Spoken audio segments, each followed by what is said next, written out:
Hold on, I was there. Make look on here and make sure we are live from here.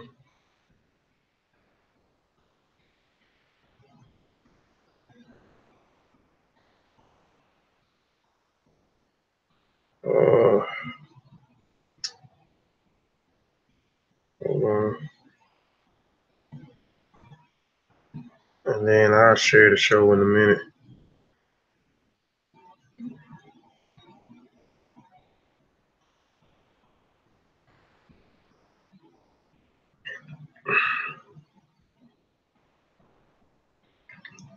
All right. I'm gonna go ahead and get started. Yeah, we running late. We were supposed to start at 6, but maybe they mean 8. They done probably jumped up out of here, but we got first I wanna say ETM Hotel, Dual Aku, Dual Nature, Fatmu Alafie, Fatmu Iwa Pele, Igun, Majube Iba Igungun Kiki, Igungun. First, I always want to give honor and praises to the ancestors, because again, without the ancestors, we wouldn't be here, literally. Give me a second to share my screen real quick, and then we'll jump into it. Family, please share the show in a few groups until I get a chance to share them in a few groups. Let me start the show. Here. What's up? What's up? What's happening? We live, Satep.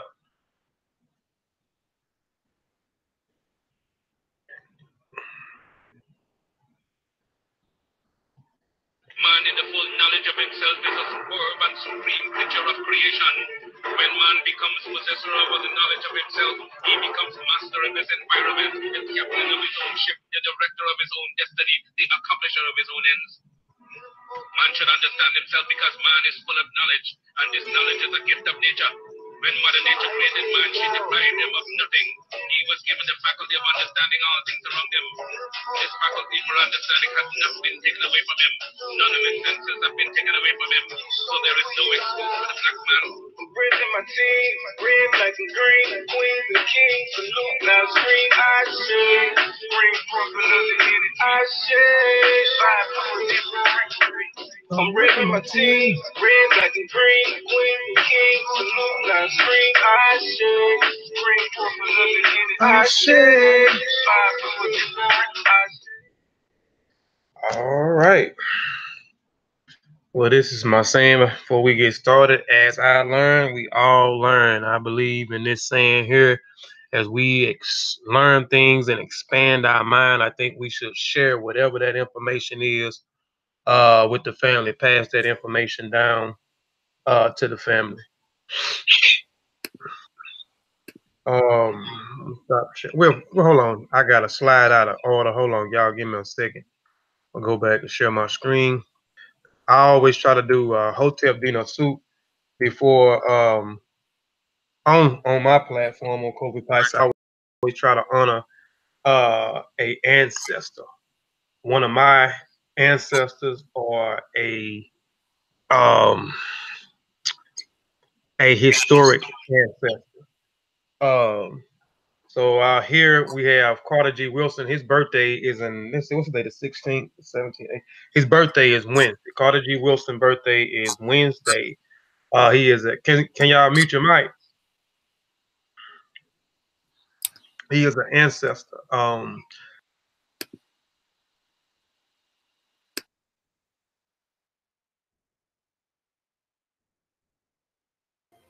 Kofi, I'm mute.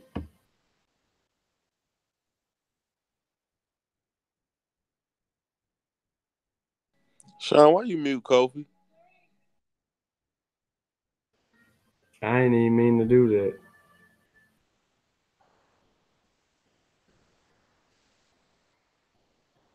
I thought I was muting Vyasa mic. It's all good. Hold on. Let me go back, and then we'll get started. You stopped at Carter G. Wilson. His birthday is on the 19th. 3 days. Okay. Appreciate that. All right. So again, if anybody want to check out that little small presentation, it's on this channel. I think it's on this channel. Small presentation about Carter G. Wilson. If you want to know more about Carter G. Wilson, but here Carter G. Wilson, he was born December the 19th, 1875. Died or transitioned on April the 3rd, 1950. Was an American historian, an author, a journalist, and the founder of the Association for the Study of African American Life and History. He was one of the first scholars to study African American history, a founder of the Journal of the Negro History in 1965. Woodson has been cited as the father of Black history. In February 1926, he launched a celebration of the Negro History Week, which occurred into the Black History Month.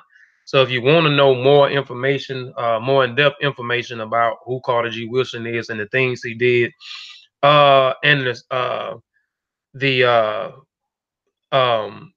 programs or organization that he started, again, you can go. I think it's called the Father of Black History Month, Carter G. Wilson. I think that's the name of the presentation, but I normally do a Hotep D Nasu. Hotep D Nasu is also honoring those who are our ancestors who have transitioned into what we call the Egungun. But Sean talked about me so much with my transliteration. So I've been pouring libations because I feel so uncomfortable with doing the transliterations now. So I have two cups in my hand. So I have one cup with water and the other cup empty. So I want to pour libations to the great ancestor Carter G. Wilson, Ashe, who was a historian, an author, a journalist, and the founder of many associations dealing with Black American history, life. Ashe. I wanted to pour a libation to Carter G. Wilson. His birthday is in 3 days. All right, I'm gonna start sharing my screen. Oh, I'm tripping like I'm doing something like I'm okay. All right, let me stop sharing my screen. I got on the panel. Hold on, y'all. I'm acting like I don't know what I'm doing. But okay, I got on the panel. I got brother Vyasa, who will be presenting today. A great presentation today that we all looking forward to. I also got on the panel Any Hared Sean Calfunny and brother Satepara. Shoot, y'all got something to say, man, before we jump into the presentation? And peace to everybody in the chat.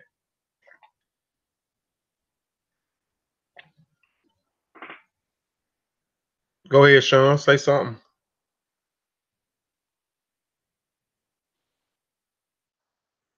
Well, go ahead, Satep. Say something. Sean must have walked away from the mic. Yeah, I just want to say peace to the panel, to the chat. Looking forward to this presentation right here, African Concepts of Time. I want to see what the brother gonna deliver on this one. So yeah, I just want to sit back and with my pen and paper and get some knowledge on this. So appreciate you, Brother Vyasa.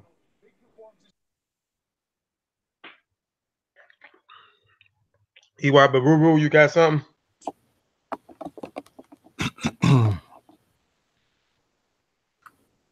I can speak. Yes, man. Go ahead. I just want to say, Black African Power, family. That's right. That's right. Yeah. Well, we gonna turn it over to my brother Vyasa Niccolo Gullah. Let me put this slogan on you.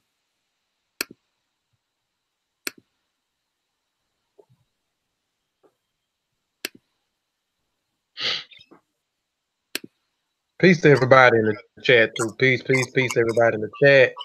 Peace, Senate Lisa. Peace, Tamika. Peace, Cosmic Thought. Peace, Zane. Peace to Tamika, Yara. Peace, Kayla Sykes. Peace, peace, peace. Peace. Bondindi, the master. I know I probably took your name. Peace, Allah, the Wood L. Peace, peace, peace to everybody. Sister Juju was in here earlier, and I guess she said we wasn't on time, so she left. She was on time, so I ain't gonna fire her today. I'm gonna mute my mic.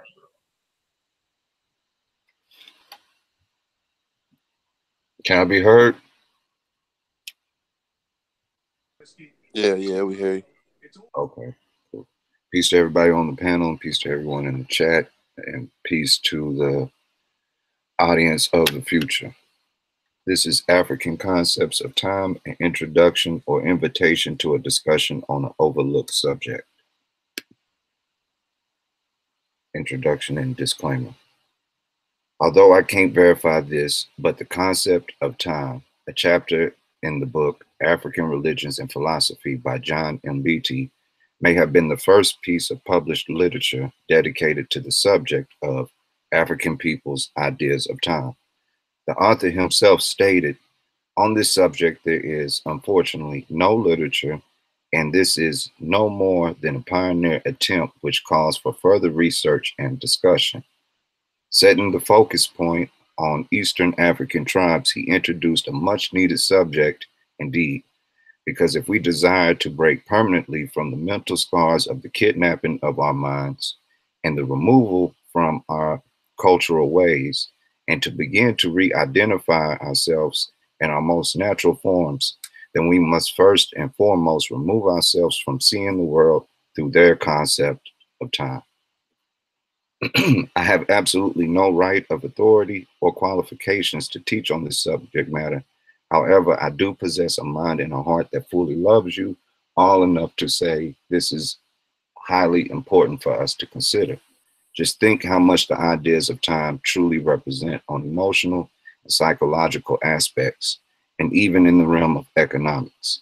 And if time was not important, none of us would be able to complete this statement. My time is what? And I was hoping someone would finish that statement. We all know the saying is, time, my time is money. Holidays, business hours, not only school hours, but the very duration of how much time is required for particular subjects and what is allowed for teaching to our children is controlled by a culture so much different than our natural ways. So much so that here in the Western world, they have coined a phrase to insult us even more, CPT, colored people time, with the implications being that we are late, lazy, and have no true concept of time. This presentation is more than anything, an attempt to debunk that idea itself, and hopefully show that not only do we have a solid understanding of the importance of time, but we, the African mind, are the very fathers and mothers of the idea of identifying time itself. Can we actually define time? I made this just, to do a play on words and kind of encompass science, time, motion, all of it in together. But to make a statement to stand out to you more than anything. Life takes time and you have to plan it. Here are some definitions that I will be using along the way. I just gave a basic definition of time. From all of these are, with the exception of the bottom two, all of these are from the Oxford Dictionary. Time. The indefinite continued progress of existence and events in the past, present, and future, regarded as a whole. Monochronic.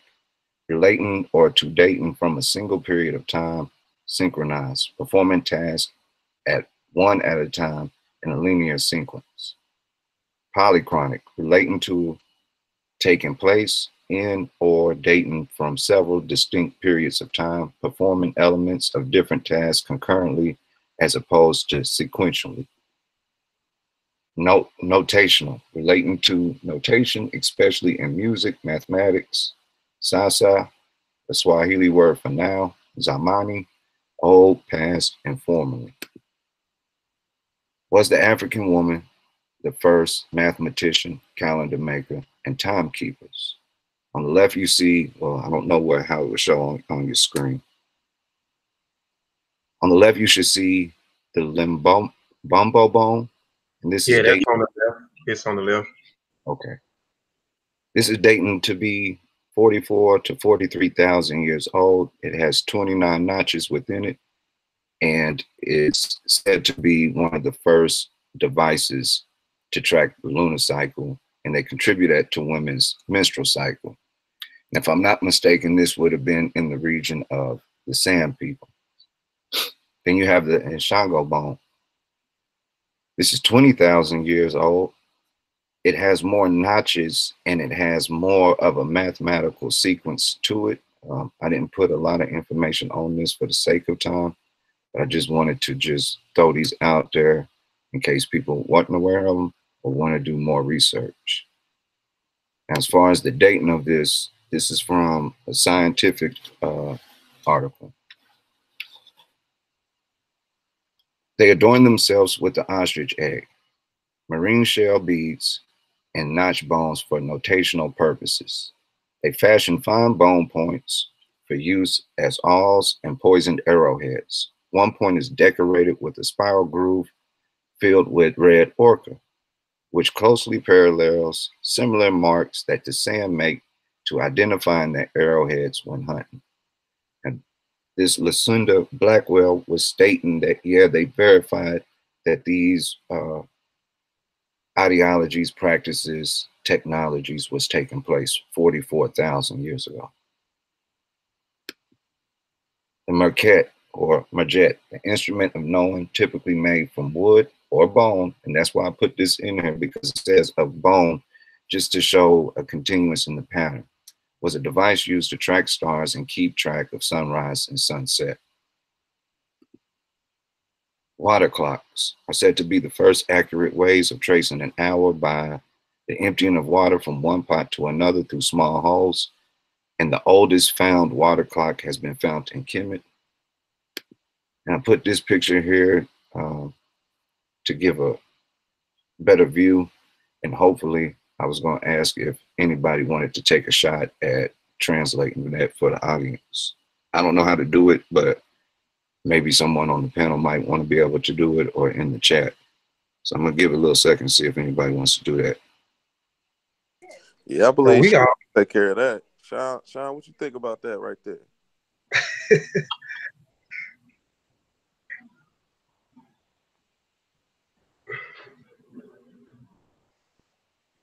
What'd you say? Just to add, I see great nature. I see great nature. So you see great nature here. Go ahead. Man, what is that with the horn viper and the... Now, that's something new I seen right there. The horn viper with whatever that I don't know what that is. That ain't even inside enclosure or nothing.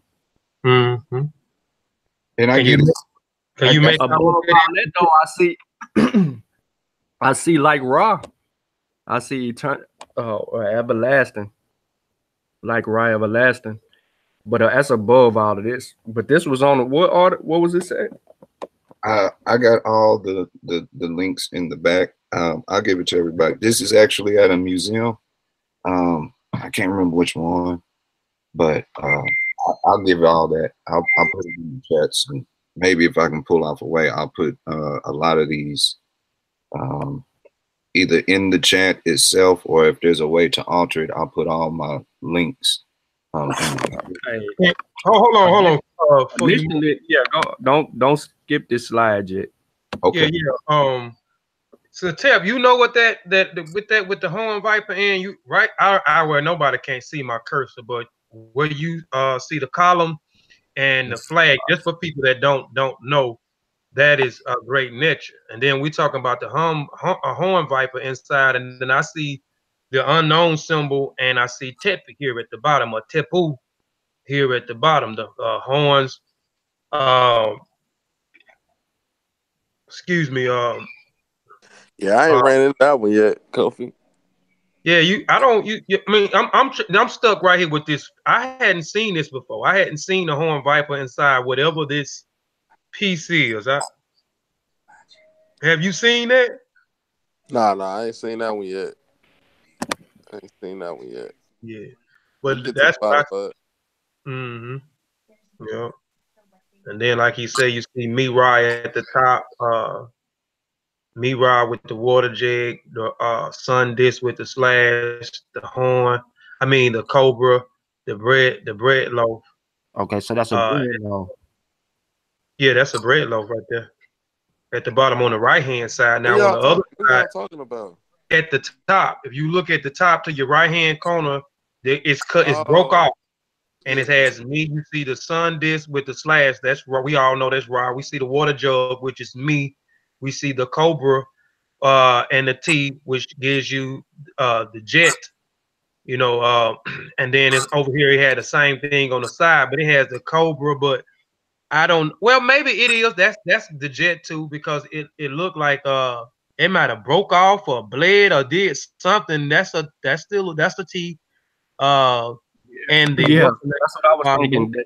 That would Yeah, be like the daughter of mm, Ra, yeah, and then sure, Lord. yeah, Hold on, y'all just said something. That's a big part of the reason why I was trying to do this. Did you just say the daughter of Ra? yeah. Yeah, You see Rock. You see this piece that's broke off on your Mhm. right hand side. You see the bird, and Yeah. that then would be the. say what now? We agreeing, Kofi. I'm saying that's what we talking about when we talking about the daughter of Ra. That would be like the spot. Mm-hmm. And we Um, freestyling.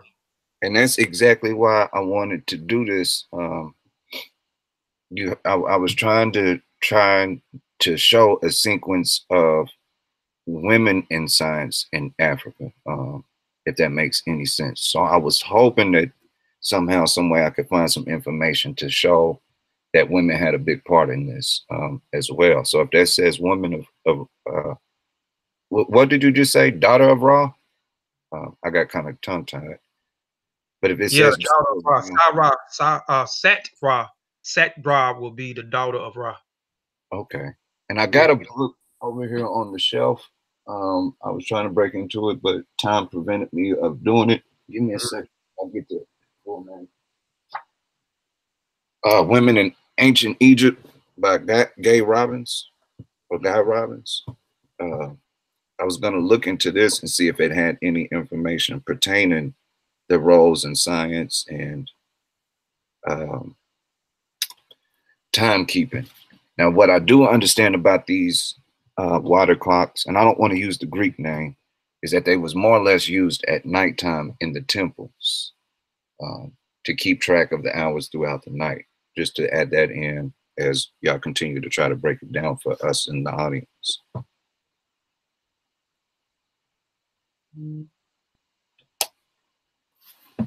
Yeah, you can continue, Voss. We're gonna break it down. We'll come back to this slide. Okay.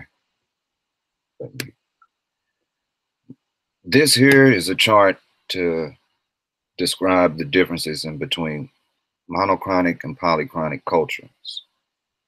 Now they list us as polychronic people, and the way they list it is they use their words to make it almost insulting.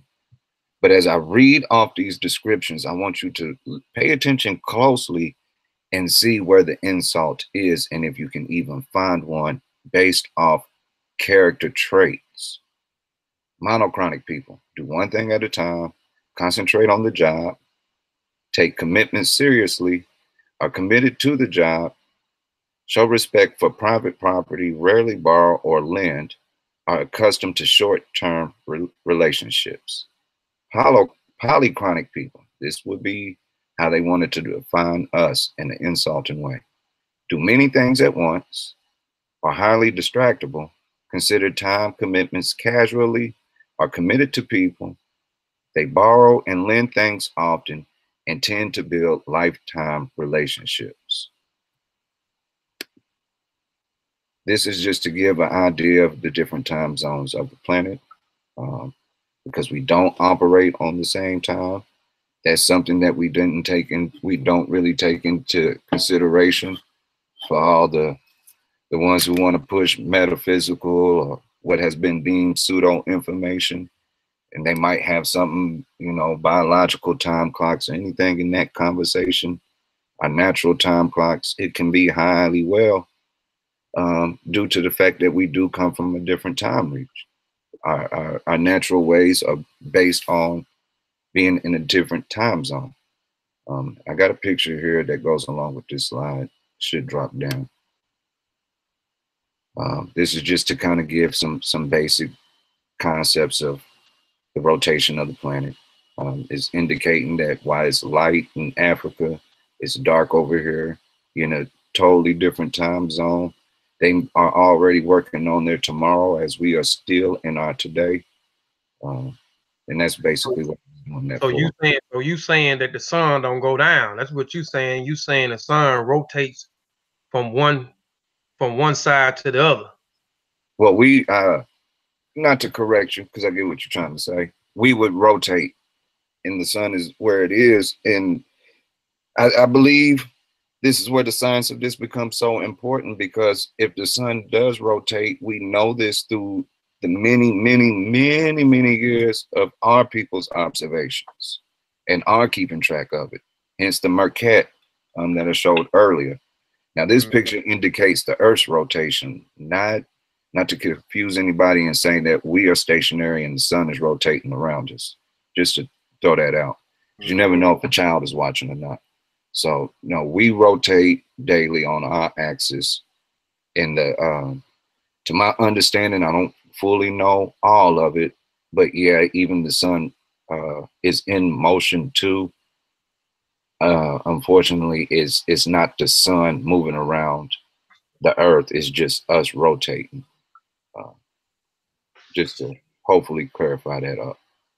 You know, and as I build, I'm gonna keep this slide up. I lived in Japan when September 11th happened. Since we're talking about time, I'm gonna use that just for an example. When September 11th happened, it was already September 12th for me. So my September 11th was a normal day. My September 12th was altered. I don't want to get into too much detail about that, but that's just to show, you know, how can we define time and whose time should we be defined by? And that's just something to think about. It was already my tomorrow when September 11th happened. This came with the set, what do you call it, slideshow. I kind of liked it. You know, the molding of time, that we can put our hands on it, we can control it and fashion it into what we want it to be, and many other things. So I just kind of kept it in here. And as I was building a couple of the terms that I did come across, Kofi, I might need your help real quick if your phone is on mute. Is Odu the word for youth in the Yoruba dialect? Well, I mean, Odu have many. I mean, well, the language have different terms, just like the Meta Nature. You know, hotel means multiple things. It just not only means peace, but Odu means you know, it could be translated as scripture. It can be translated as text, but I don't know if it's translated as what you say now. Youth, young. I don't know, but I can look it up real quick. But I know Odu is that. I know when you hear the word Odu all the time, or you hear me say the 16 Odus and the 200 and the 16 major Odus and the and the 240 less Odus or minor Odus. We're talking about text. We're talking about scriptures. Could be translated, but I hadn't heard Odu translated as youth. But give me a second. I can look it up real quick. And I'd have to get to my slide to make sure. That was just the word that came to memory. But as I was doing this and I was trying to verify whether or not that word did pertain to saying youth, and if it was youth, child, baby, infant, I also seen, and the first thing I seen was pot. And I mentioned that to you earlier as we spoke on the phone. So that furthermore just made me keep this photo in there. But I'm gonna keep. Boss, Yeah. you can, well, actually, and see, that's what I mean by the different diacritic marks. When you're dealing with the diacritic marks, the diacritic mark gives it a different thing. And when you talk about the Odu, and then this here youth, we're not talking, the Odu that I'm talking about is ODU. This Odu that means youth is Odo. A-O, it has the diacritic mark up under the O, so the O will make a different sound. You know, that's what I was trying to explain to you over the phone. Those diacritic marks make those words sound different, you know, than what we may pronounce it. Even when you did with the Orisha, you know what I'm saying? The Orisha has a diacritic mark there. I can't remember exactly where, but the S makes the sh sound. So a lot of people spell Orisha Orisha, but it's Oris diacritic A. So that diacritic mark makes the S pronounced differently. So you get the sh sound, the SH sound, instead of the S. That's why you will see it pronounced. But you correct, AODO with the bottom diacritic mark give you the word youth in the Yoruba language. So you're correct. Okay. And the materials I was looking at, majority of them didn't have the markings. They was just basically translated roughly into English.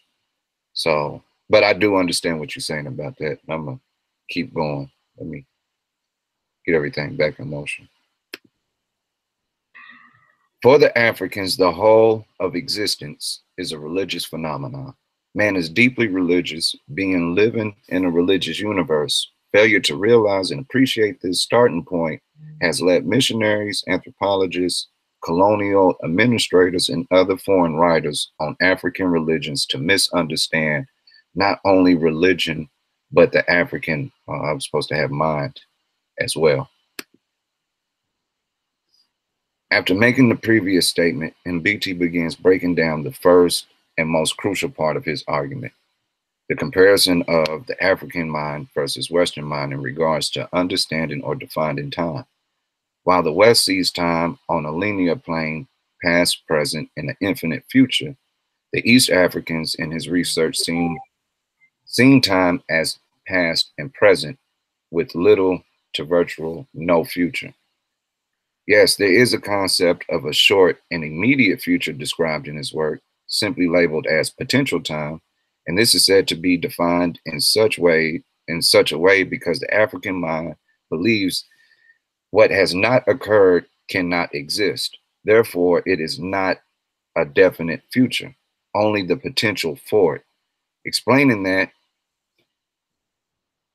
what I myself call the everlasting now, which is my way of describing the present. The African assesses the present as an unfolding of the past, never the future. Yes, the future is altered by the present, but once anything is done, it is truly past tense. Actual time is therefore what is present, and what is past. It moves backwards rather than forward. And people set their minds not on the future things, but chiefly on what has taken place. Now, this, of course, has and will be challenged, that the idea Africans have no concept of a future does sound absurd to think, but with closer observations, what is actually stated may help explain. Time has to be experienced in order to exist, and what does not exist can not truly be defined as real. Only what is part of the natural phenomenon should be considered as the potential of a future time. In examples, the sunrise and sunset of a day. However, can anybody prove this will occur for us forever? And if not, is it better to think solely of the everlasting now, aka actual time? I would hope that people, have a pen and pad, maybe be able to screenshot these terms if they want to keep it. These are from the kind, I can't even see right now. I should have put the names up here better. the Kambia people, and the Gakuyu. And Well, I can't even see where you at. I wish there was a way I can zoom in. Let me take it off of the full screen. No, you good. You good. Just I got my glasses on just to a point. I see your cursor. Well, I can't see mine on my screen, so I'm gonna take it off of the. I'm gonna take it back and go back. Let me see if I can. There we go. Does this help? Did it zoom in? No. Okay. Yeah, it did right there. Okay. And what he did, and he used over here to the left. Let me slide it over. He's going to continue to use these Swahili terms, sasa and zamani. He's going to use that over and over as verb tenses to show that there's a past and a present, but no real concept of a distant future. And let me try to make it to where it can fit into what anybody wanted to screenshot it, just for the sake of these names, just to add to our vocabulary. I'm not able to really enunciate a lot of these words, but if just in case anybody wants it out there, I'll give a couple of seconds for people to look at it. I don't want to waste too much time, but I do want people to be able to increase their vocabulary. I'm gonna pull my YouTube up from my phone, that way I can see the chat. Once I get that going, then I'll skip past this slide.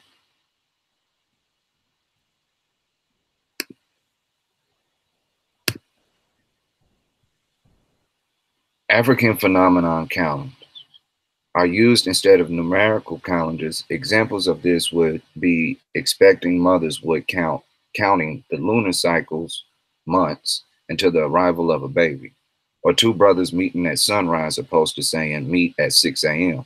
They would simply meet around the rising of the sun with no worries of a specific time. The emphasis of this is that it is the event that takes place, not necessarily the numerical moment. In Western or technologically societies, time is a commodity which must be utilized, sold, and bought. But in traditional African life, time has to be created and produced. Man is not a slave of time. Instead, he makes as much time as he wants. In the book, he spells it, and this is another one of those things that we just deal with. In the book, he spells these people as the Encore, but if I'm not mistaken, it's the Encore, if anybody knows about this. And here is a list of terms that they use for a calendar and just setting throughout the day. And Kobe, if I'm not mistaken, you showed cattle in your presentation earlier today, didn't you? Right, with the Hammer people, right?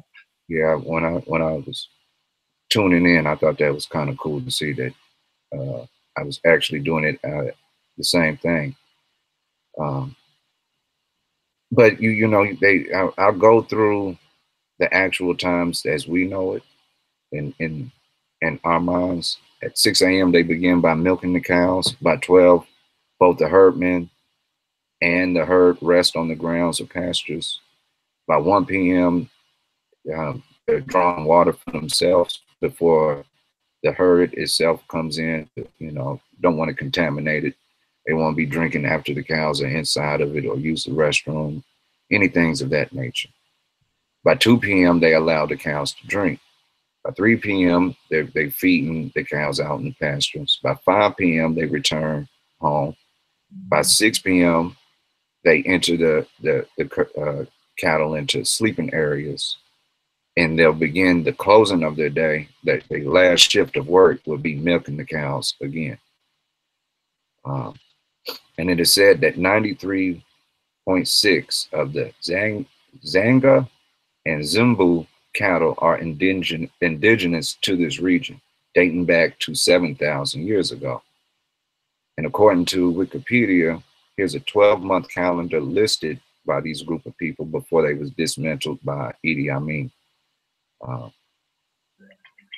this is down here on the left corner. I don't know if my cursor is showing as I go through this, because it doesn't show on my screen while it's in full screen. But I mean, just this slide was more or less to attack the idea of laziness, to say that we don't work. How could we not work if at the same time we say we was the founders of agriculture? This is saying that we started, or very well have started, what is traditionally known as farming when it comes to cattle.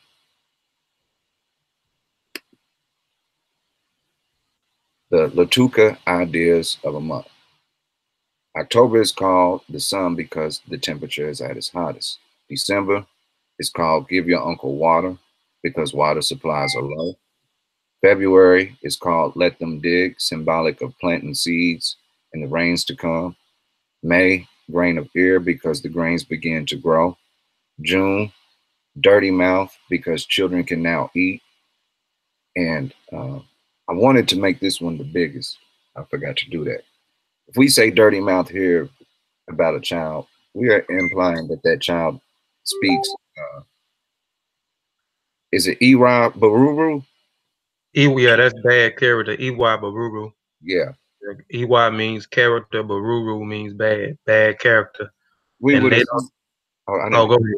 I didn't mean to cut you off, but Oh no, I was just saying, you know, if Iwa. Go ahead, Sean. I was saying, you know your name? My name is Kofi Paisai. Iwabaruru. Well, since we just brought in names, another thing about us having such ideologies of time and sticking to schedule and things of that nature. Kofi, do you mind describing to the audience what Kofi actually translates or means real quick? Kofi Paisai. Kofi means born on Friday. Paisai means firstborn. So firstborn, born on Friday. It's an Akan name. And any African culture that you deal with, the names have a meaning behind the name. You know, we name our kids anything, but your meaning, the name or the meaning of your name is tied to your destiny. So every time you pronounce a person name in most culture, it is tied to their destiny, something that they're supposed to be doing in life. So the family is there to cultivate them and nurturing them so they can get so they can fulfill their destiny. So they're named after their destiny. But in the Khan tradition, they are named after days. They are named after days, you know. Yeah, my name would have been Kofi Paisai too, Kofi. Okay. Because I was born, so you was born on Friday as well, huh? Yeah. Firstborn, right. Yeah. And I also deal with the Karibi people. The Karibi people deal with time. They're from Tanzania, and most of their culture is acknowledging one's being, acknowledging one's existence. So the important thing in their culture is acknowledge their existence, and they do that through greetings. So their culture is they pride themselves on greeting people, greeting their tribe, their clan, their society, or anyone. They have a specific time that they deal from 5 a.m. to 6 a.m. where they greet a certain person. In the afternoon, I think it's from 5 to 6 p.m. They greet a person a certain type of way, and that greeting means something. And and it's an importance of times, and at certain times they greet and acknowledge people's existence. Certain times that they deal with, that they say certain things, that this greeting means something when you're dealing with a young person. If I was the Cosby people, and someone said shoot, let me see, I can't remember some of the words, but some of the greetings you can tell when they greeting a woman, and you can know exactly, well, I may not know exactly what time, but if I heard you greet someone, then I kucha tai You know what I'm saying? And I said, and the person greeted back and said, Kila Nimi, then I would know that I will be greeting a chief. You will be greeting a chief, and I know that it's a particular time. It probably would be noon because of this certain greeting that I greeted a certain person. At a certain time, you would know if I greeted a young individual. So they deal with time. I think 5 a.m. to noon would be older. 5 a.m. To noon, same age. The word would be Sula. So I would greet you with Sula. If you was older than me, boss, I would say Sula, and your response would be Lilota.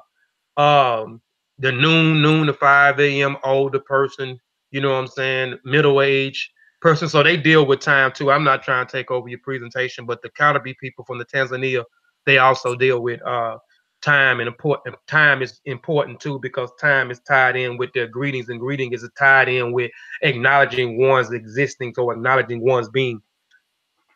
Don't worry about taking over. I wanted kind of to have discussion in this build. Let me finish getting through these months, and then I'm going to explain why I put these pictures there as well. Okay, I should have been at July. July would be the drying of the grass. Rain stops and earth begins to dry. August is sweet grain. People begin to eat sweet grains. September, sausage tree. I'm going to try to pronounce this one. Kagela africana, a fruit that looks like sausage, is in harvest. These are examples MBT gives of how a month is not counted solely on a 25 to 35 day time frame, but more or less the events that systematically take place. There's also hunting, weeding, and a bean harvest month given for examples, and the emphasis being they wait until these tasks are completed before announcing a new month. Once again, if you do things one at a time, then you are monochronic. If you do multiple things, you are polychronic. And it's demonstrating that we do things on our view of time. And the reason I shared these pictures of the Latuka people is because they are considered Neolithic indigenous people, which means they belong to the Nile Valley. So when people say Nile Valley civilizations and that we are from the Nile Valley, this is just more evidence to build with that. In this picture below, I have it twice. And this is from the festival of September, where they paying homage to the sausage tree. And that should be the next slide, a blown up version. Oh, I guess not. The year is likewise composed of events, but of a wider scale than those which compose either the day or the month. Where the community is agricultural, it is the seasonal activities that compose an agricultural year. Okay, here's that picture. Y'all should see it now. I gotta remember that there's a time delay, so if somebody could let me know when it pops up on the YouTube world. Hold on, let me see. Yeah, it's on here. Okay, I don't. The book doesn't give an actual name for this ritual, but when I typed in sausage tree and was just looking for pictures of it, I stumbled across this picture. And the more I thought about it, the more I wanted to use it. And the more I observed it, just using my own observations and finding out that these are Neolithic people as defined by anthropologists, started looking at certain things. I don't have a pointer, but if you can look to the left of the tree, you see pyramidal structures. And I'm going to assume this is their dwelling places. And then you can see them gathering around the tree. You can see them doing the dance. This is actually them saying they was doing a rain dance. The picture of previous in this one are saying these was rain dancing rituals. And this is the Latuka people. Then I got to thinking, why would this brother be on stilts? Is that part of just the dance, or is that so he can, you know, be one of the ones to get the fruit from the tree? But that's things if one wanted to study this particular people. Once again, the name are the Latuka, and they are Neolithic. I want to say that they are in the Sudan, Nubia regions.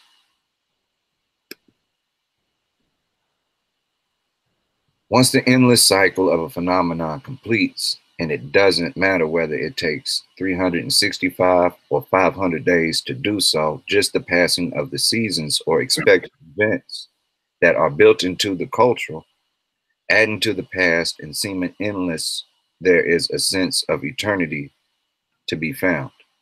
The Kamba and Gakuyu call this teeny teeny or teeny and teeny, which means what is eternal lies beyond the horizon of events, making up human experience or history.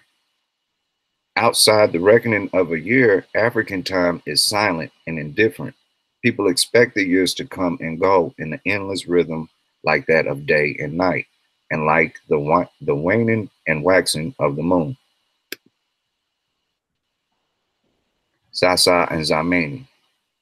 These two Swahili terms are given in the chapter and are used to articulate the importance of now and the present, now and the past. In the African mind, from an individual perspective to the community at whole, it is best to think of them as male and female principles explaining time, one micro, one macro in the hands of time. The marriage of the two present creating the soon to be, it should have been, the soon to be past and the parent of the eternal possibility of a future. Vyasa gives an immediate awareness to an individual or people group. Zamani is the foundation on which it stands and is developed. As you, each individual grows older, by each passing day creating history, your past, a Zamani, you are still not the product of the past, you are a product of the now, the Sasa. Each African people has its own history. This history moves backwards from the Sasa period to the Zamani, from the moment of intense experience to the period beyond which nothing can go. In traditional African thought, there is no concept of history moving forwards towards a future climax or towards the end of the world. There is no notion of a messianic hope or a final destruction of the world. It has no place in traditional concepts of African history. There is plenty of myths of creation, gods, the creation of man, and the universe found within African folklore, myths, and schools of thought. And the reality of human history being everlasting is present. What is not found, if so very rarely, is that there is a destructive concept of the ending of life on a mass whole. Exceptions to this are natural phenomena like volcanoes eruption, eclipses, the birth of twins, and other omens. Keep in mind these are rare and hard to interpret from a Western worldview. And if death of self is something expected to occur to join the spirit realm, you are entering Zamani. As the individual gets older, he is in effect moving gradually from Zasa to Zamani. His birth is a slow process which is fertilized long after the person has been physically born. In many societies, a person is not considered a full human being until he has gone through the whole process of physical birth, the naming ceremonies, puberty, initiation rites, and finally marriage, or even procreation. Then finally, he is fully born and he is a complete person. And I've heard Kofi say a few times that marriage is one of the highest rituals that we can go through in African traditions. Right. So that's why I put that statement in there. Time in Yoruba. I may not announce this brother's name right. It's John Oyad. I'm going to hopefully say it's that. I don't want to mispronounce his name. Has an article, Time in Yoruba Thought. Not only separates African from Western thoughts of time by pointing out in Africa the concept of time is communal versus an individual basis, and he also uses Yoruba culture to document that Mbiti was correct in portion of his work, However, the Yoruba not only have a concept of the distant future, but afterlife as well to look forward to as a future. The communal ideas may begin with individuals, but in order to be accepted by the community, they must be grounded or coherent with the already ideas of the community. Gives a two-part measuring system, human and environmental, and each of these systems are then broken into uh, two parts apiece. For the human, there's egocentric and communal centric. For the environmental systems, they're celestial and ecological. Celestial cosmic consists of the coming of night and day, morning and noon, and evening, with a dependency on the location of the sun and lunar cycles of the moon, waxing, waning, etc. Terrestrial ecological can be described by the dependency of hearing the morning crows of a rooster, the usage of the day and the week, rituals pertaining deities, market days to measure the week from weekends, and the events surrounding the birthday of a child. Ik Aru is good morning in Yoruba. And there should be a little wood carving to keep that going of a sister holding a rooster. So I slid that in. And they paying homage to a deity. They say they may keep precious items inside that you can open it up and keep little things inside of it of importance to give to the deity. Being a predominantly agricultural community, they cannot avoid a long-term budgeting of their time in such a way that they can take advantage of the different seasons. Thus, they are constantly engaged in a time scheduling which determines the allocation of work and food as well as the storage of seed at harvest time for the next planting season. The future is therefore not only real to the Yorubas, but is in fact given adequate place in their planning. The Yoruba human time clock. Kofi, this is where I might need you, where I was talking about certain words if I mispronounce one. Ik, Oku, Abaye, Aburu is the measuring of time pertaining a new child born, a system in which the newly birthed child cannot take a name until the 7th day if the child is a girl, or the 9th day if the child is a boy. The 7th and the 9th day system is the number of ribs, 9 for a boy, and the 7 ribs of a girl. In the general sense, children are called Orobo or Omu Omu or Omu Owu to refer to the period of breastfeeding the child, a period of up to 2 years, and can be determined by how often the child weeps for his mother. Irikoru, the crawling stage, and Omu Arinsi, marking the beginning stages of the toddler's development stages. Omu Ki Kiri Iji Oruns, young blood, is stated to be used to refer to small children to describe their status. With a high infant death rate, Omud is used to help define the stages of childhood up to Odu, a word for youth. Agba, Agbu refers to adults. Agbala, Ba, Arogbu, Kuju is for the elders. There are other factors pertaining to the human time scale, the development of young girls and boys into their teenage years, the biological changes, puberty, and the ability to reproduce. The article does present the idea that may draw awareness to the reader, stating that in the Yoruba ideologies, once a young man can reproduce or has produced a child, he is seen as the same age grouping of his father. However, that does not allow him to surpass communal respect. because the father has still had more time and life experience and therefore holds more insight and wisdom, but the child will be given all the same respects as an adult male.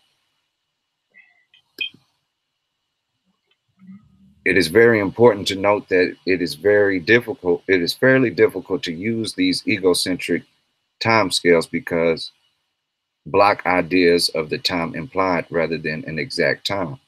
But this is only because the Yorubas, as far as their thinking about time is concerned, prefer some simplicity to exactitude. It is difficult to capitalize on this simplicity, however, because time is only intangible to the initiated. This is not to say that there are no visible indications of the respective stages of development indicating time with human persons as in principle, depending on the indigenous factors. For example, within the first stage of a child's development, the Yorubas also identify the period of cutting the first teeth. Although this does not say anything for a precise time, no doubt gives an idea of the age of the child based off environmental observations. Imojo, Ijumo, is the period of the morning in which the handprint of one's palm is barely visible. Elate, the period between sunrise and noon. Orun Kanteri is noon. Osan is roughly 4 p.m. and 7 p.m. Iro or Ojoro are some terms used to indicate the ending of the day, and this could also be hard to define because, like Brother Any Heret said earlier today, some of us have different, very, very different sleep patterns.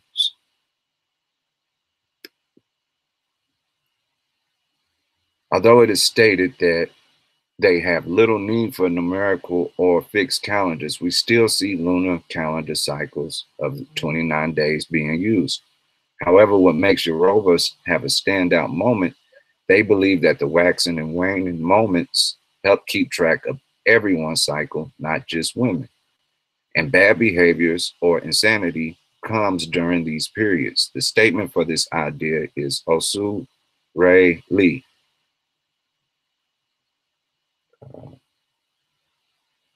Looks like I had a typo.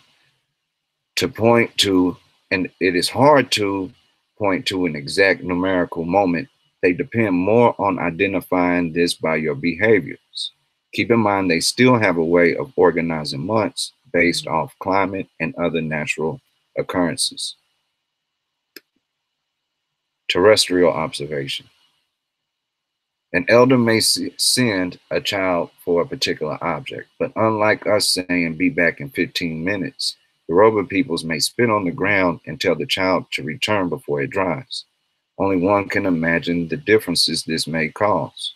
And just think about it, if you spit on the ground in wintertime, it's going to take longer for it to dry than the middle of the day in summer, where it's going to dry faster because of the heat. As mentioned earlier, there's other forms, maybe not complete, precise, but forms of seeing a reliance of earthly things to bring awareness of current time. Examples are roosters crowing for the sun, or the sun being directly over your head, which is called Tamuku. Being agricultural and tropical, there are really two main seasons as far as weather is concerned, the rainy and dry season. However, they also use the harvest seasons itself to identify Ifo, the bumper harvest, and the little harvest, Igbaha, or Agora.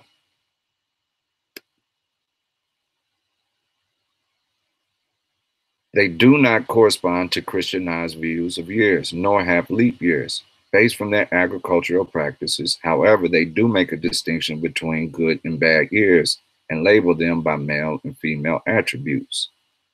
Odun Ti O Ya Aka. This Yoruba idea represents the passing of a year or all seasons in which many deaths or disasters have occurred. This would be considered a male year, because of the toughness of a male. Odun ti aya obo, if the season or the year has passed peacefully and there has been plenty in the harvest of a crop or other modes of production, the year is considered to be female for the attributes of a female being soft and providing for us. Ritual times. Being new to a 7-day week and hardly any use of the term seven itself, it is considered to be a completely foreign concept. However, there are two rituals that last 7 days, Oru and Egon Gun. Believing one's character is based off the day he or she was born, Yoruba named the days of the week traditionally after their deities, 4 of which is stated. Uh, Isu, Arasala, Odu, and Jakuda.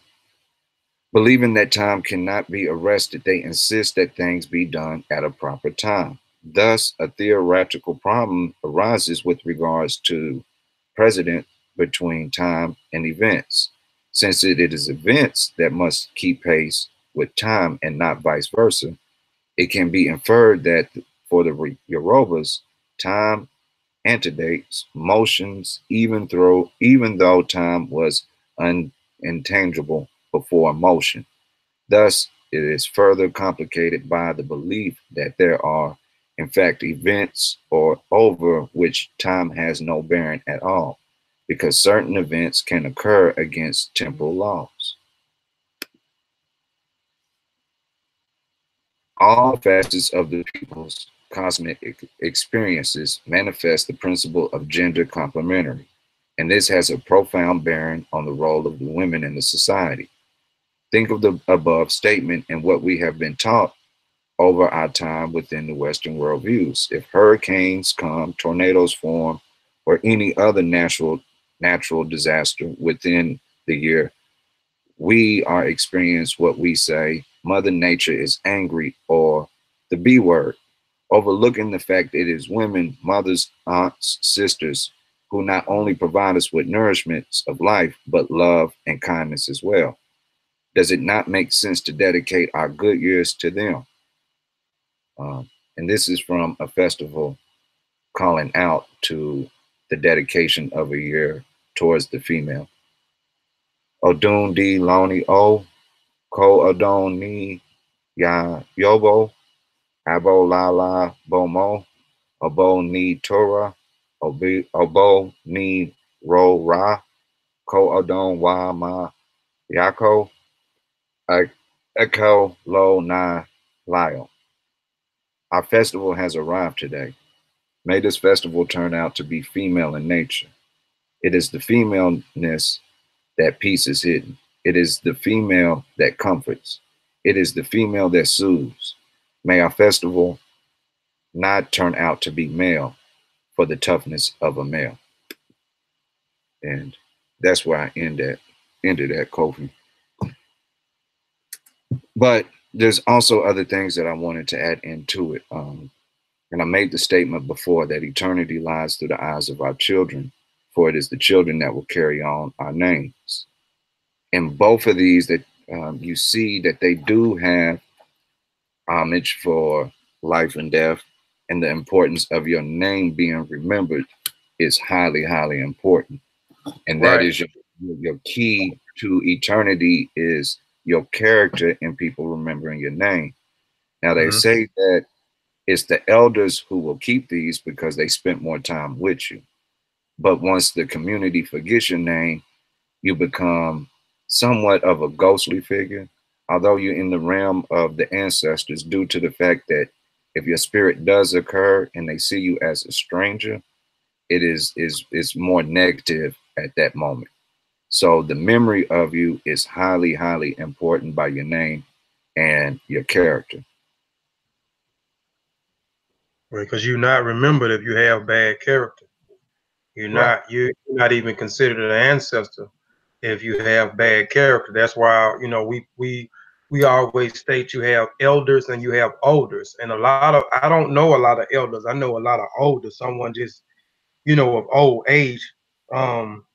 and it's the different, like I said, the transition, from eldership to ancestorship. And those again that has bad character, your memory is you're not remembered. You're not remembered, and a lot of other families are remembered through the names. You live on through the names. So you'll see in some cultures where the children is named after the grandfather, or named after the father, or named after the mother. Damn, I was trying to do something. Um, but Sean, he wanted to read something real quick. He wanted to read something about time also. Go ahead, Sean. And we'll come back to this glyph right I here. can talk. Go ahead, go ahead. No. What was you getting ready to say? No, I was just gonna say that I had just pulled up my Vikings. I just pulled my Vikings up, and you had already started Yeah. transliterating the glyph, so we can try to get some context to one of the words. But you got that sounds good of what you of what you of Yeah. what you have. But hold, let me say this though. When we was doing it a while ago, it's a method to this, tep hesed, what we call a correct method. So it's a method, it's a formula behind transliterating, translating the glyphs. And some of the words we can remember right off of hand, you know what I'm saying, and go straight to it. But some of it we have to go through the correct method in order to get the accurate transliteration and then come up with a sensible translation into the target language that we speak. So a while ago, you seen us blurting out names and talking about the different ideograms and such, and putting them together and trying to come up with the words. So again, we were just guessing on some things, but it's a method or a formula behind transliterating and translating into the target language that we speak. So, all right. COVID. Before I start reading what I have to read, the symbol that his arrow was pointing to. Well, he just got off of it, Yeah, I don't but know it what was pointing to my like a bad. WT. I think that the glyph is either W10 or W10A. If that has a handle on it or something like that, or broken off a part of the vase. Um, Over here. Let me know when I get when you right can. after the no, don't move your cursor. Your Yeah, that's cursor what I'm already saying. Is this where you want right. it? Where this handle Yeah, is? Okay. yeah.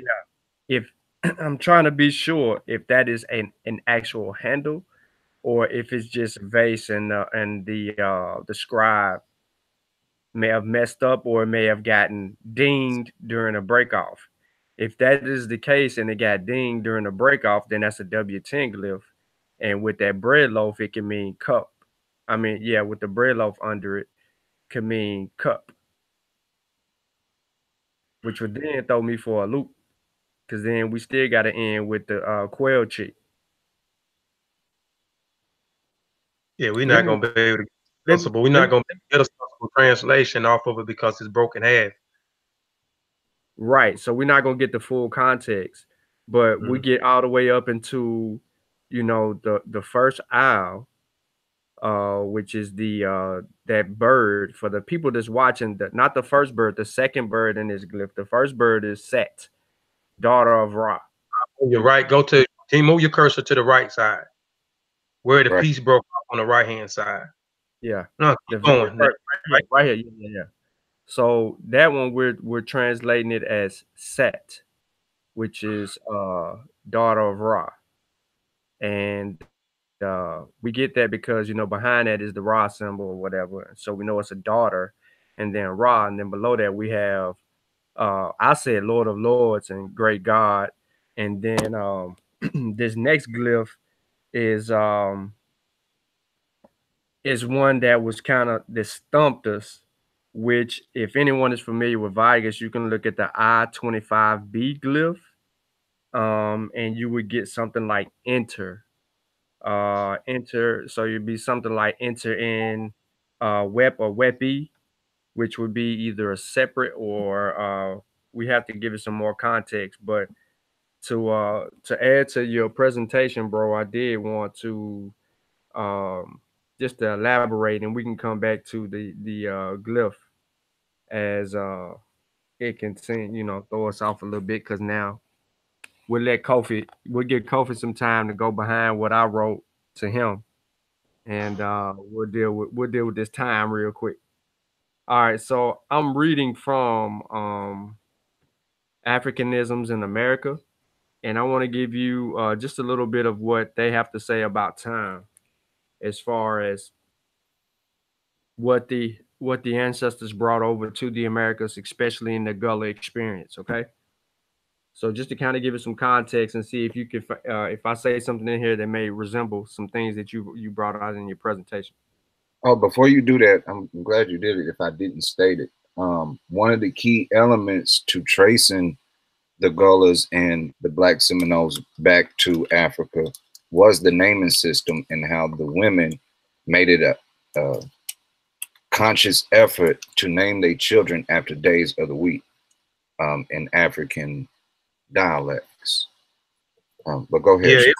Yeah, It was a it was a mixture of, when you look at the Gullah Geechee people, it was a amalgamation of different groups that they got. I mean, most of them, you might had the people from Sierra Leone and you may have the people from Liberia, but a lot of other ethnic groups came in. That's why, because the Akan is in Ghana.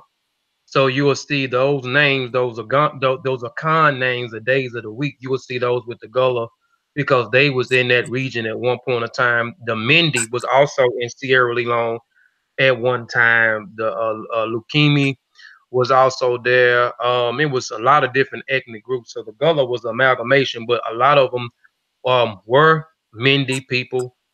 A lot of them was the uh, Geechee or the Gala people from Central Africa. You had people from Central Africa that come in, so you can see the similarities. They're also from the people from Central Africa, from what they call Angola, but they shortened to Gala, which you get the word Gullah. All right, can I read? No, you cannot till I get through talking, sir. You done? No, sir, I'm not done. You're supposed to be working on this glyph. All right. Go ahead, man. All right. Americans of African descent in South Carolina Sea Island share another major cultural trait which can be directly linked to their African ancestors, their concept of time. Since the majority of Africans coming into South Carolina came from both West and Central Africa, examples of time perceptions are taken from these areas. However, this concept shared by the entire African continent and within the African diaspora in the New World. In other words, many people of color seem to have common cultural perception of time. In the Sea Islands, as in Africa, time is episodic and is associated with the forces of nature, the seasons, lunar and solar cycles, and so on. Common climatic factors, particularly the hot and humid Carolina summers, have reinforced the general pace and style of life. From this viewpoint, events are used as dates and recalled chronologically. Among the Gullah exists a historical time, using memorable events such as David Gunshot, that is the Civil War, to mark distance in time from the past, present, and future. Location now time used the distance from plantation to approximate time, sacred and religious time, and human time. The Gullah concept of time was strongly rooted in the African concept of time and history. To the Sea Islanders, time is ecological and measured by natural phenomena. Time is based on the natural cycle of nature, and history is episodically based on major events in life. Major events are used as benchmarks for historic time. That is, in African society, we can divide time into four categories: ecological time, periodical time, episodic time, and eternal time. Ecological time refers to the environment and time is recorded from natural calamities such as crop failure due to droughts and so forth. Periodic time records events which occur and reoccur at certain excuse me, intervals. For example, in West Africa, the Igbo note that locust comes and destroys the crops at 4-year intervals. The Igbo record in reference to this periodic event as history is recalled and retold in relation to the coming of the locust at specific intervals. A precise time or date is irrelevant because history is remembered in terms of major events. According to John Mbiti, time in African society is referenced by major episodic events, wars, eclipses, or reigns of former kings. Shani O Mashakan, Ken Masu, and Shaka are used as markers to recall a record history in the oral tradition. Likewise, a person's age group is also determined from the nearest major event occurring when a person of that age were born. History in sea levels is essentially African in nature. As one informant put, mine history is what I know and what I have been told. In African context, history is recorded and retold from generation to generation. In the Sea Islands, history is oral and is recalled in reference to time of day, morning, day clean, which is uh, Tanshaluba, idiom carried over in the Gullah from Katuka Kula, meaning clean sky, midday, and first night coming. Among the Gullah, the future, present, and the past are related to natural cycles such as planting, harvesting day and night. Time is not static but cyclical and moves with nature, not apart from it. Reinforcing this cyclical concept of time is nature. Miss Maggie Smalls, a midwife who was trained to time the contractions of women in labor, relied on the physical signs of nature for a time reference. An infallible source was the tide. Babies are only born on the flood tide, and regardless of the statement of the pregnant woman, she made no attempt to deliver a child if the tide was not in flood stage. She objected to the various instruments used by the doctors to deliver children because they are unnatural, or more children are lost this way than by nature. Women get her baby by nature. I let the baby come by nature. Being at one with the environment and nature, she utilizes tide as a timing device. The Gullah oral tradition recorded a visit by President Abraham Lincoln to the Frogmore in 1863. The old people still claim they can identify the very site in the oak tree where President Lincoln spoke. One informant, Sam Dole, remembered what his great grandfather told him. Pablo Rivers was my great grandfather, and he told us that Lincoln came and spoke at the island where Highway 21 is located today before he inducted into the Union Army. I know this because he told me. He was a soldier in the Civil War, a corporal. He was recruited from the islands here. He told us the story of Lincoln. So that's just a few examples of what time is. And I want to end right here. Eternal time is part of nature. Eternal time is unity of time, with nature where the past, present, and future are seen as a part of a continuum. Eternal time never ends because it always renews itself. It is symbolized by the rising and setting of the sun and the change from night to day, respectively. The concept of time in the Sea Islands is direct Africanism. Oral history is how Africans for centuries kept their culture intact by passing on the history of their ancestors to new generations. In West Africa, south of the Sahara, there was no history or tradition of writing in any indigenous invented script until the Via developed writing in the 18th century. This oral history tradition is characteristic of pre-literate societies that included Black Americans during the slavery period, preserved by the process of oral traditions where the numerous folk tales, folk songs, and basket weaving techniques that were transmitted from generation to generation and alike. After the Black spirituals developed for African tradition, the call to response pattern, they were preserved by slaves' oral tradition until emancipation. And I'm gonna stop right there because it's just really gonna get into some history stuff. And what book was that, Brother Sean? Africanisms in Africa. Okay. Yeah, but it just kind of backs up what you said. Even one of your sources is in it. John and Beatty is mentioned a lot of times. I think I got a few articles and Beatty has written about religion and spirituality and so forth. So Yeah, and it's hard to find any material where it's talking about concepts of time and you don't see Mbiti's name. Almost every article I looked at, they mentioned him. So, and for the people who may be interested into finding the original source of this, that book is called African Religions and Philosophies. And I've said it before, I'm gonna say it again. Just the title and book ending covers make it worth buying because it gives you a map and it breaks down where and what country and where a lot of the tribal groups can be found. The print I have, I believe, is from 1969. I don't know if it's updated and if they updated the map, but it's good just to have that map within itself.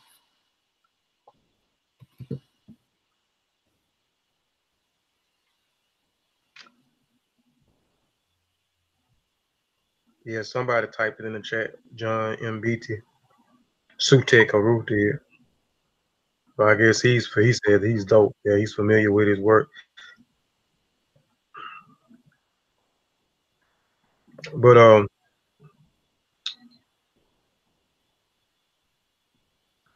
like the show. Vyasa. Yes, sir. Oh, okay. He still got the glyph here up here. I've been trying to run through it real quick. Too. And again, like I said, we guessed on some words. But again, it's a formula or a method in behind transliterating the glyphs. And we go to the sign list and get those signs. And then we transliterate it. And then we come up with a sensible translation again in the target language that we speak. In the target language that we speak right now is English. And I have but I'm up in the air with that Sarah Neb. I mean Satra Neb. The only reason why I'm up in the air with Satra Neb is Satep, correct me if I'm wrong. Hadn't we did some transliterations where the T wasn't there doing the nail bastard? Shouldn't that be set rod Nebet instead of nail? Should it be Well, mistress?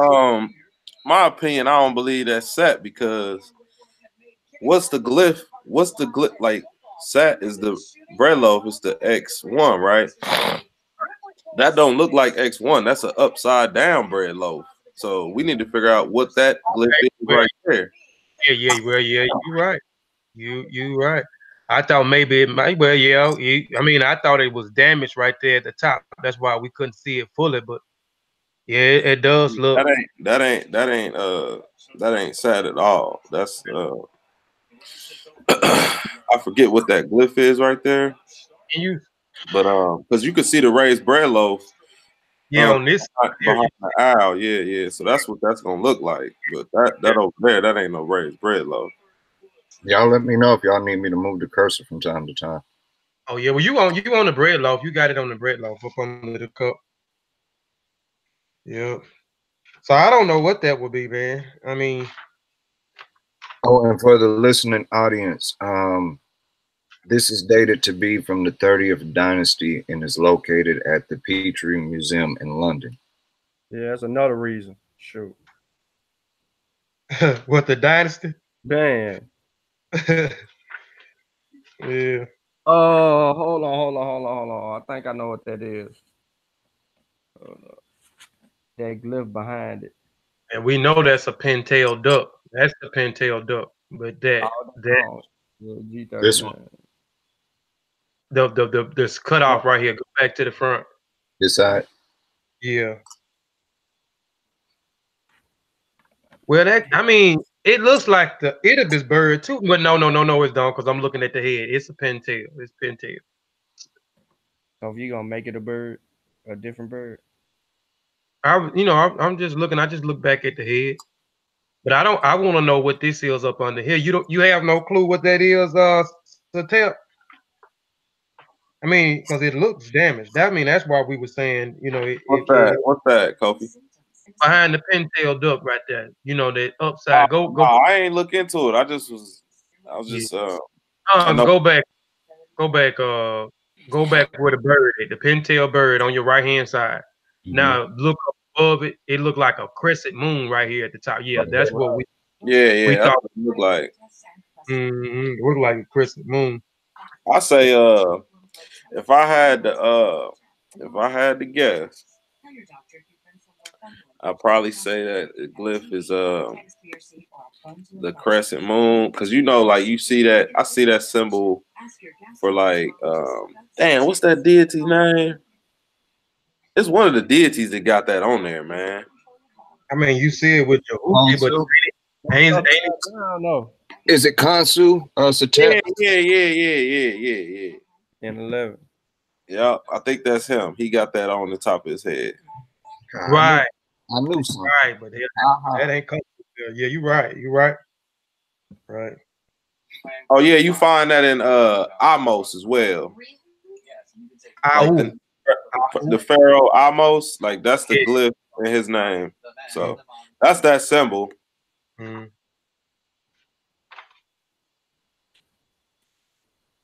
And Kansu is also named Yah, isn't he?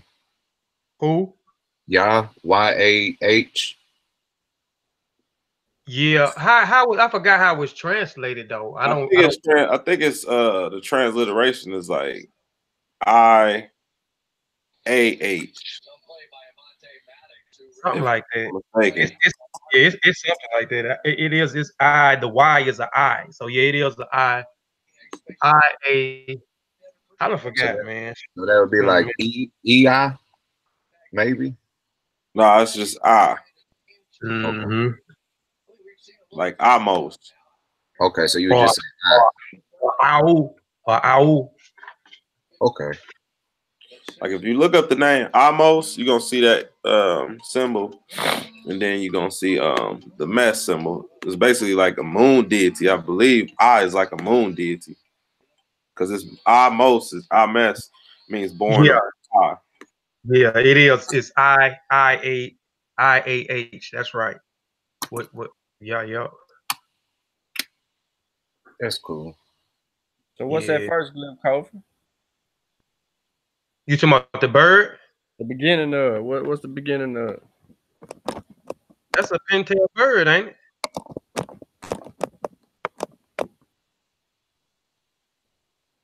Wouldn't that be the pintail bird? You think that's a name right there? I don't know. Because if we had the other piece of it where it could be complete, we probably could get it, but I don't know. I mean, and that's what we're saying. We can't really get a full translation and a full transliteration and a translation because it's broke off because some of these words are joined together in order to make one word. So yeah, I don't know. I don't know what that would be. I mean, but after that though, we know we got Ra, and then then we got the nature I. Yeah, we know we got the nature I. You know, we got Web here, and this would be what was this up here? Like I said, it was the first time I seen this here with the Horn Viper, and this would actually be considered the house, huh? Where am I? Well, over on go the back. left? No, go back up to the right. Yeah, okay. It's Go back till you see it look like a little snake, but they call it a horn viper with some ears on it. Yeah, it would be ak. It's a verb. It can mean to enter or allow to enter. Yeah. You go back up where you at. Just raise your cursor up in the air. I didn't know if I needed to be underneath the whole depiction, if it was all one thing or not. But yeah. Nah, yeah, it is that right there in itself is ak. Lowercase a, lowercase q. And it means to enter or allow to enter. And then the half bread loaf could be M or I am. Mm-hmm. And then you have the wep or wepi. And then you have M, and then behind that, if that isn't damaged, then that would mean the word cup. And then you have, but really, you got the quail chick at the end, so it's plural. So whatever that word is, that combination. That's the owl right there. He's talking about right there in front of the owl. Right here. Yeah, the quail chick is considered plurality. It's a W. Ooh. Then you got the owl behind it, which is the M. Which would be the start of something else. Mm-hmm. Because if you had the rest of it, then that M is probably going into another place, and it can mean several different things after that. But yeah, that quail chick where you got the arrow at right now is gonna make the word in front of it plural. Okay. Yeah. Going to be like cups. Now hold on, this piece come from what again? I know It's it's the 30th dynasty. So it's this in is a Ptolemy. it's in the Petrie Museum in London. It doesn't really give too much information outside of that. Okay. All right. Well, we gonna go ahead and end the But show. I believe you should be able to see the description number somewhere right here.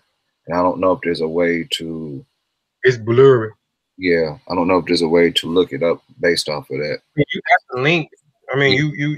you put the link in the back chat. Yeah. So you can just look at the link and go from there. But yeah. Um, before we end the show, any y'all else got something to say? Use a tip. Um, Sean, and then I'll let Vyasa speak, and then we're gonna close out. Again, appreciate everybody for tuning in. But go ahead.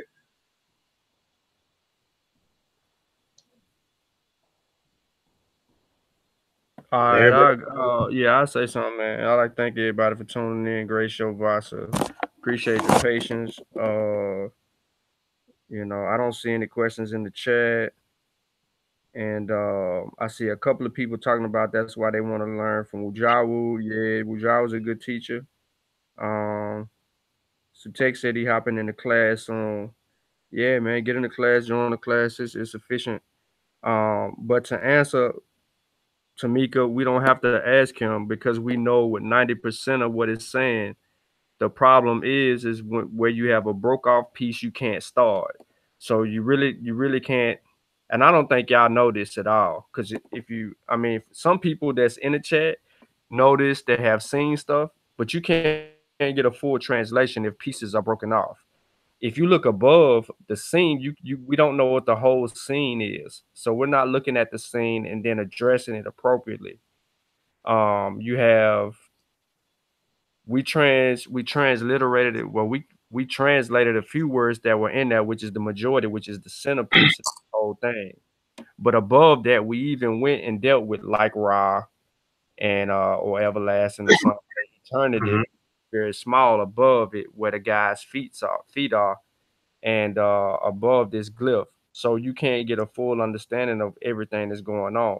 Like I had a glyph that I wanted to put on Facebook, but because some of it was cut off when it was coming to a name, I didn't post it. Now I had everything else on there, but that ending part, and because I couldn't find a better glyph for it, it makes no sense to guess if we just can't clean it up and then tell you what the law is.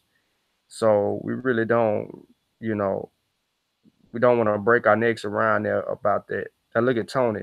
Yeah, Tony, you need to be you need to go ahead and take your final, man.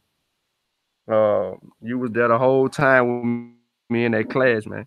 But so I just want to say that Vyasa, good presentation. Something to rewatch, something to learn from. People can write down the sources and elaborate a little bit further. Maybe another discussion about time will come up from a different perspective, and then we can compare our perspective of time, our ancestors' concepts of time, with the rest of the world and see if they line up.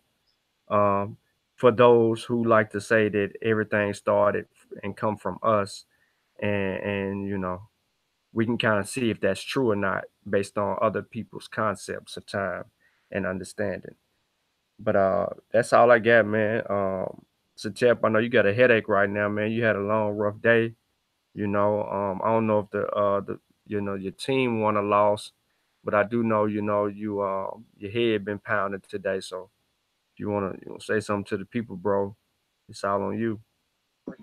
Yeah, no, I'm good. I'm shaking back. My team won Thursday, so it's all good. But yeah, this was definitely a good presentation by the brother. And definitely appreciate you putting some glyphs up and putting a challenge out there for us. We always like that for that type of challenge and exercising of the mind. You know, we say we do this, so we should be able to display that we can to some capacity. But yeah, other than that, yeah, great presentation.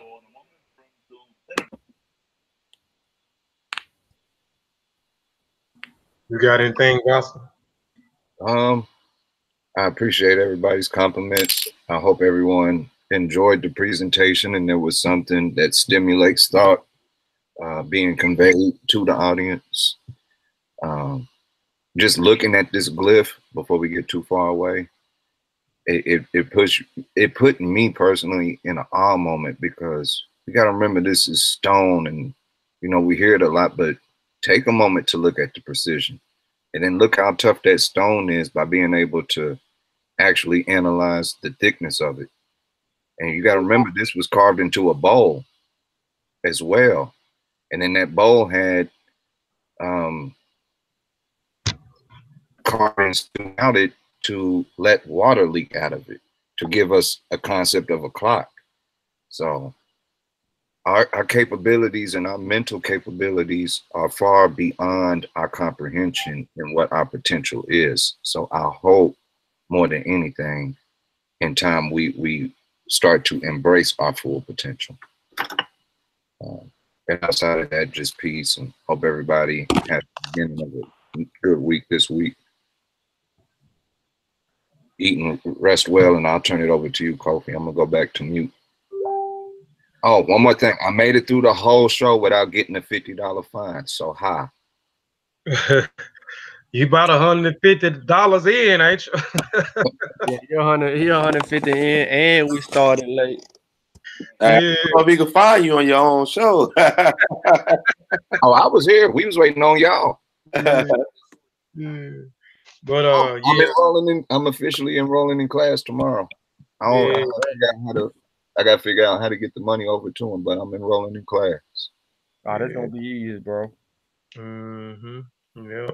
But we just want to say appreciate you all for tuning in. Again, y'all could have been doing anything else with y'all time, but y'all stay tuned in and rocking out.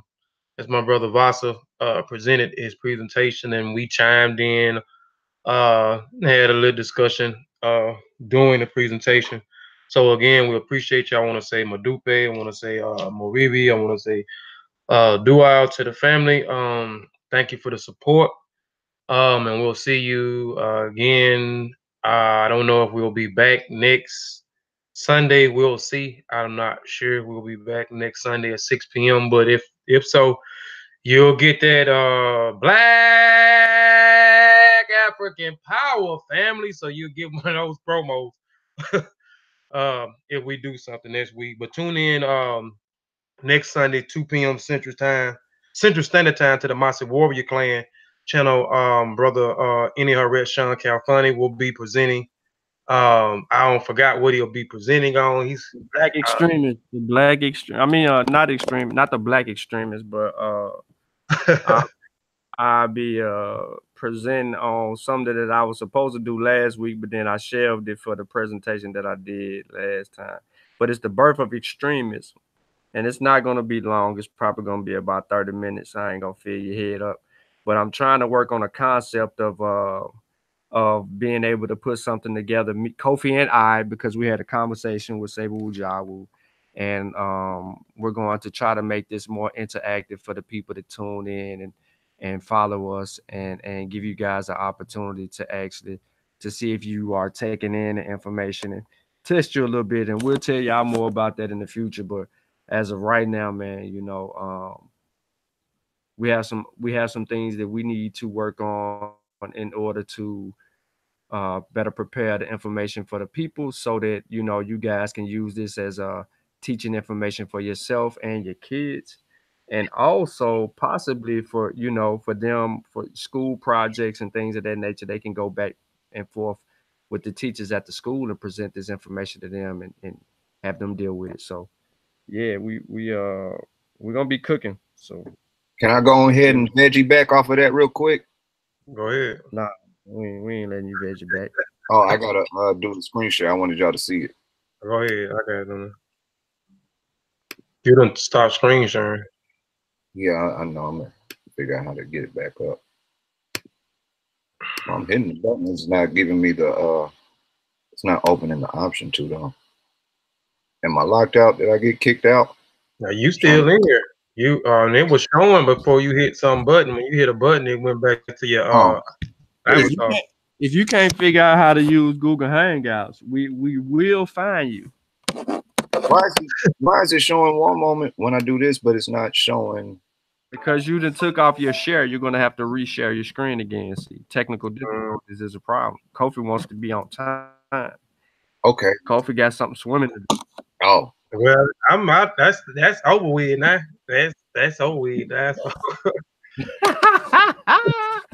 You already went to the gym. Okay, well, I'll just talk about. Do y'all remember the slide of the Potter's wheel? Yeah. Okay. Oh man. What Brother Sean just said, that hopefully the kids can take and learn from this and put it in school projects. I told Kofi earlier how cool it would be if we got with artists and we started doing those clay tablets, you know, letting kids make, well, I just had a brain lost. The cartouche. Maybe they start off by making a little cartouche and putting their names in it. And maybe we mold little cups and bowls. Yeah, you talking about the Shinu? The Yeah. Shinu is rope.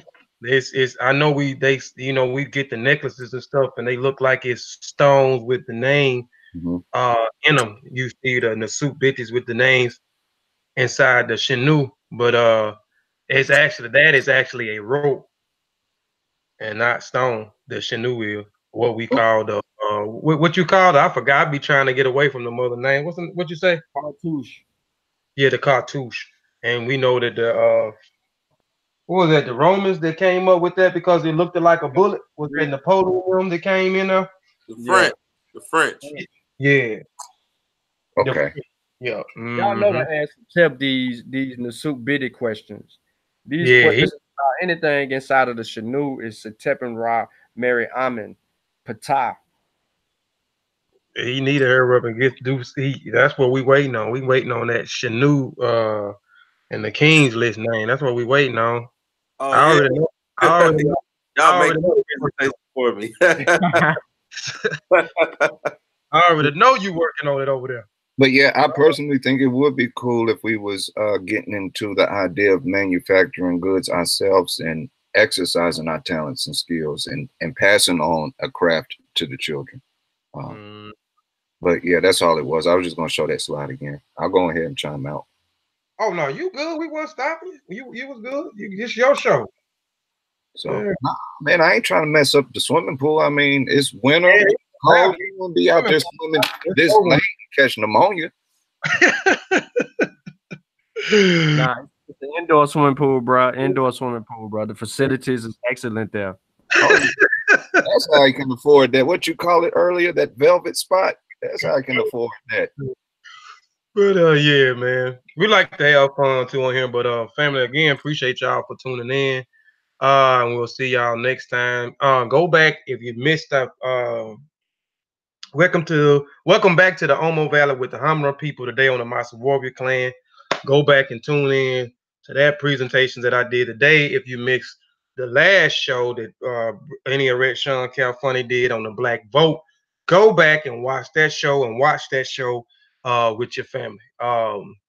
And subscribe if you hadn't subscribed to the channel. Please subscribe to my channel.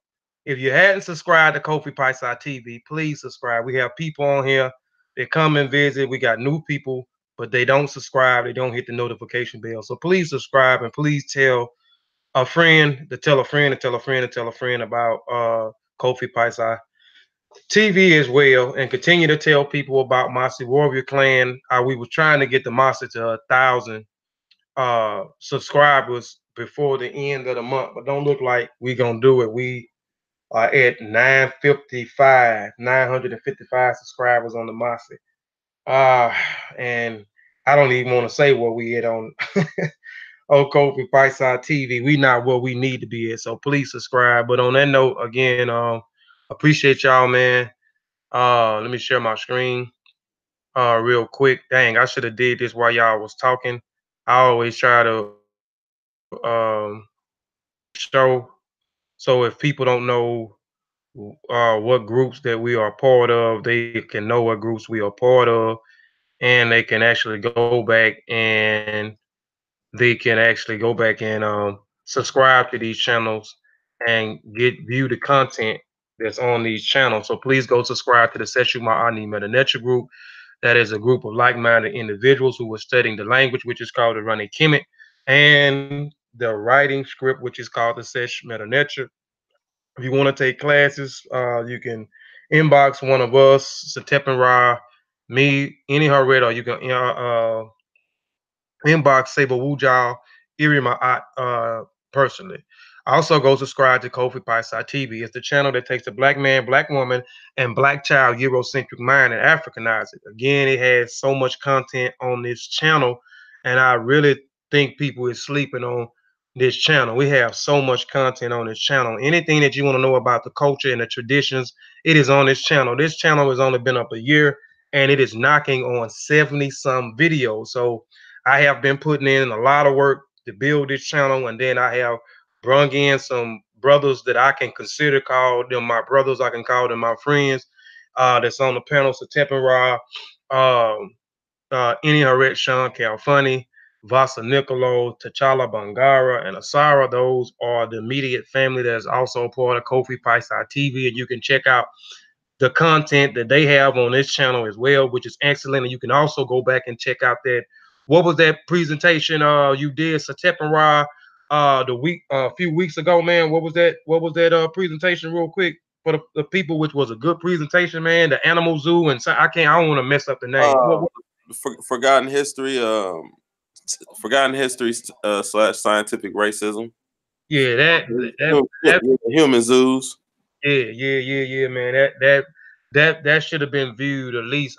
In my opinion, it should have been viewed at least 700-800 times already. That was a nice video as well that you put together, man.